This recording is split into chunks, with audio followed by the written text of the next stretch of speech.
પણ એ તો કઈ બધા હરખા હોય તો અહીં ક્યાં હુમાડવા? વિચાર કરો ને તમે. એ ન્યા નાની કંપની, અહીંથી મોટા ગાય, અહીં ગળામાં માપે, પાછા કડે એથી મોટા થઈને ભવડો કેમ લાગે? પણ એ પણ તમે વિચાર કરો ને. પણ હે બાવદી, એટલે એ પણ મને નાની મોટી સાઈઝ હોય ને. હવે નાગ ઉંદર ને ભાળી જાય, વિચાર કરો હકલી. બધાને એમ થયું કે આપણે ભૂખ્યા થઈ, હું લઈ લઉં, હું લઈ લઉં. આમ લાંબા મીણા થવા એટલે ઉંદર ભાઈ ગણપતિ માથે. ઉંદર ને ગણપતિ કે પણ ક્યાં ભાગર હજી ઊભું રહી, હજી તો હેઠ ઉતરું, ઊભું રહી ઊભું. કે આમ જોવો ભોળાનાથ ની ડોકમાં નાગ, જટામાં નાગ, બાવડે નાગ, આમ મારી તેમ નામ જો દોટ કાઢે. હે પિતાજી, નાગ ને ન્યા રાખો ને, ઉંદર ભાગે ન્યા રાખો ને, મૂર્ખ ભાગે ન્યા રાખો ને, ના ભાગે. એટલે ભોળાનાથ ખીજાણા નાગ માથે, એટલે હકણાર્યો ને, હવે તો હે હકણા રહેતા મારા. હે વિષ્ણુ, હાવે ધીમો પડી જાય, પોઠિયો ધીમો પડે, ઉંદર ધીમો પડી જાય, નાગે સાનું મુના બેસી જાય. તા કાર્તક સ્વામી એનો મોરલો લઈને આવે. મોરલો છે નાગ ને ગળી જાય. નાગ ને ગળી જાય મોટા. હવે નાગ ને ગળી જાય એટલે મોરલો ભાળી ગયો. એટલે ભોળાનાથ પાસે તો ઘણા નાગ છે, એકાદો ઉલાળી નાખું કઈ નો ભૂખ્યો છું દોડે તો પેલા નાગ પીવા મળે એટલે શું થાય? ઘૂસડું મળે વળો. ભોળાનાથ ને ડોકમાં આમ ભીહ મળી આવે. એ ડોક બિહાર, એ મોટા તને કહું, ડોક બિહાર નથી મળતો કે. પણ આમ જો કાર્તિક સ્વામી નો મોરલો આ બાજુ આવે, અમને ગળી જાય. એટલે આ મોરલું ન્યા રાખીને, ડોક બિહાર ન્યા રાખીને, મોરલું ન્યા. એ મોરલો ધીમો પડી જાય, બધી કંપની સારમોની થઈ જાય. પણ વિષ્ણુ પીડા મોટી છે. ગાયમ જવું હોય તો મોર પોઠિયું હાકી હાવે જ હક ખાય નહીં, હાવે જ મોર હાકી પોઠિયું હાલે નહીં. આ ઉંદર, આ હાવજ, આ નાગ, આ મોરલું હાસો વાગે. વિષ્ણુ ભગવાન કે પણ તમારા છોકરા થારા ને, તા તો ભોળાનાથ આમ અરે એમ અમારા ગણપતિ વિના કાંઈ નો રે. એમ તો એની ઘરવાળીયું બાયું બે હાર્યું, રીધી સીધી બે બાયું. અરે એમ તો એના છોકરા હારા લાભ શું? કંપની આખી હારી છે પણ પીડા વાહન ની ઉપડી છે. કંપની આખી હારી વાહન ની પીડા છે. હે વિષ્ણુ, અમારે રેવું કેમ? વાહન બધાય વિરુદ્ધમાં, આપણે વાહન બધાય હોજા, કંપની બધી પીડામાં થાય.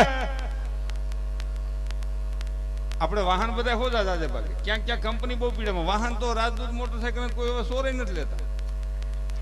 એ 2 ટાંકી વાળા મેં 100 મહિના કુવાન કાંઠે આમ ત્રાહું પડ્યું. બોલો, મેં કોક લઈ જાય આપણે માથાકૂટ માટે લખાવી નાખું, ચોરાઈ ગયું. સાહેબ ને લખાવી નાખું, ચોરાઈ ગયું છે એટલે માથાકૂટ તો નહીં, ટેક્સ લેક ભરવો નહીં. પણ આમ ને પડ્યું. હમણાં મેં મજીરા વાળાને દીધું ને, હાથું ડાબીને દીધું. મોફત ભાઈ તું ભાઈ ગયો. એ કે પણ મોટરસાયકલ લીધું તે તું નહીં, મારે કઈ પૈસા વધતા મેં વધવાનું નથી, મન નથી વિચાર એટલે મેં તને દીધું છે. આપણો દુશ્મન બને ને જૂની એમ્બેસેડર કે ફેર લઈ ગયો ને એટલે બોલ ખોઈ ના કરે. જાજુ કઈ ન કરવું પડે. ઉતર નો આવતું તેમ કાં સરપસ બનાવી નાખો એટલે ગામા ખાની અરજી હાંભળ્યા કરે ને ખીજાણા કરે ને ઘડીક થાય ગીર્યા ટાટા પડી જાય ને પછી 2-4 મહિના 2-4 વર્ષ થાય ને તો ધરો જામી જાય. હું સરપંચ હતો, મને ખબર છે.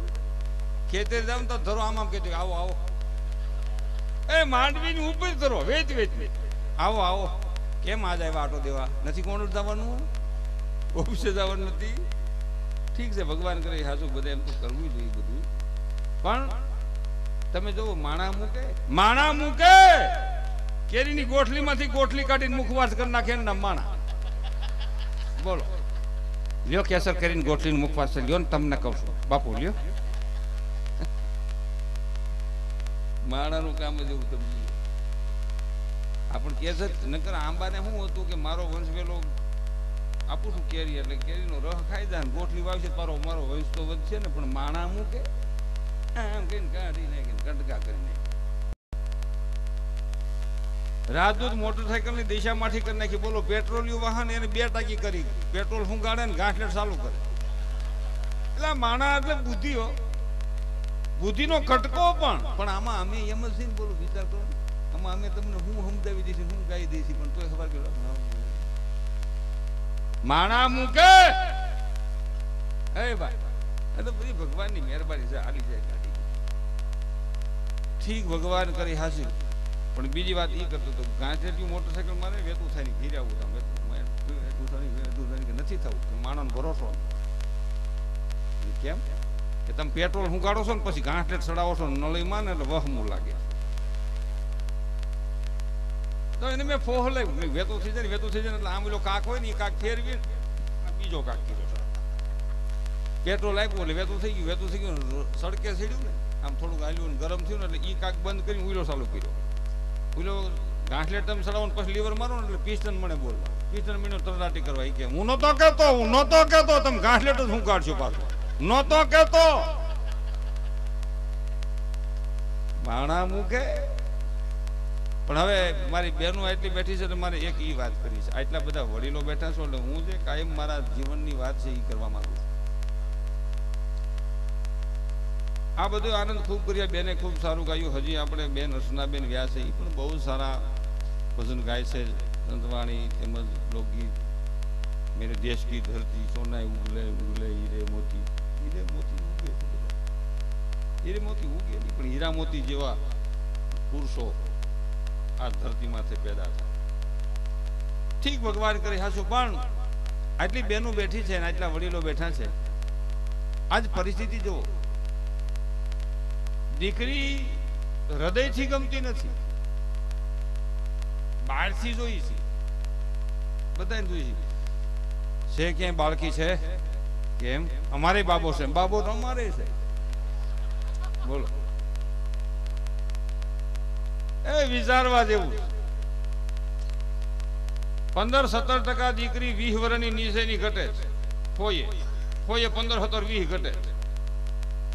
20 વર્ષથી નીચેની એટલે 5-6 એક બાકી સિંદૂર સોપડવા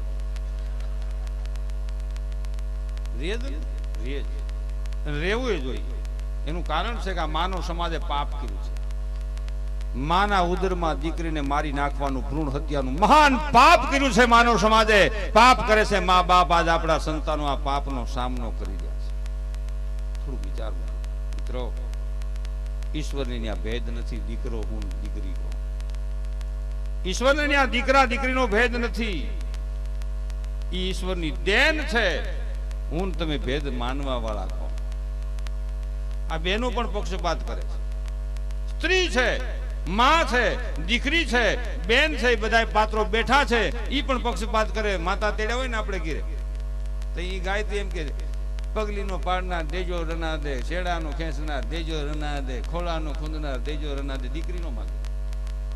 આ બેઠી બેનું પૂછો, ખોટું બોલતો નથી. જે હકીકત છે એ જ કહેવા માંગુ છું. પક્ષપાત છે બેનું. રાંધલમાં પાસે તમે માગો છો, એમાં તમે દીકરો માગો છો, દીકરી નથી કેમ માગતા? ખોળાની ખૂન ના દેજે એમ નથી, શેડાની ઝાલ ના દેજે એમ નથી, પગલીની પાડ ના દેજે એમ નથી. નહીં, અમાર બાબો હોય બસ, દીકરો હોય કઈ માથા કૂટ નહીં. હવે રાંધલમાં એમ સમજી જાય કે જેટલી માં માગે છે એ બધી દીકરા દેવા, દીકરી નહીં. તો નકરા હણે થાય જાન ક્યાં જોડે? મને સમજાવો તમે ક્યાં જોડો? પણ એક કયો ને તમે. આમ ઝગમગ કરતો સીમાડે લઈને પાછો લઈ આવો થાય. ક્યાં લઈ જાઓ? તમે જવાબ આપો મિત્રો. આ પણ રાંધલમાં એમ નક્કી કરી નાખે કે હવે તમને 20 વર્ષ જે માગો એમ દીકરા દેવા, દીકરા દેવા. નકરા હણે થા કામ માટે અમારે પછી શું કરવાનું? દીકરો ને દીકરી ઈશ્વરની દેન છે મિત્રો.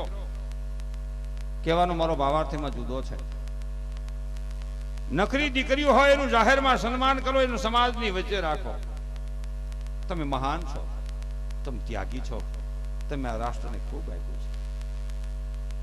એને જુદાપણું જરાય ન થવું જોઈએ. પણ આપણે વાંધો ન્યા છે, ત્યાંથી આગા કહીને બધું હરખોપણો દીકરો દીકરો આપણે હરખોપડા દીકરો. ઠીક, હવે બધા દીકરા વાળાના ઘણા બાપુજી વૃદ્ધાશ્રમમાં હામણો લઈને મંડાણા.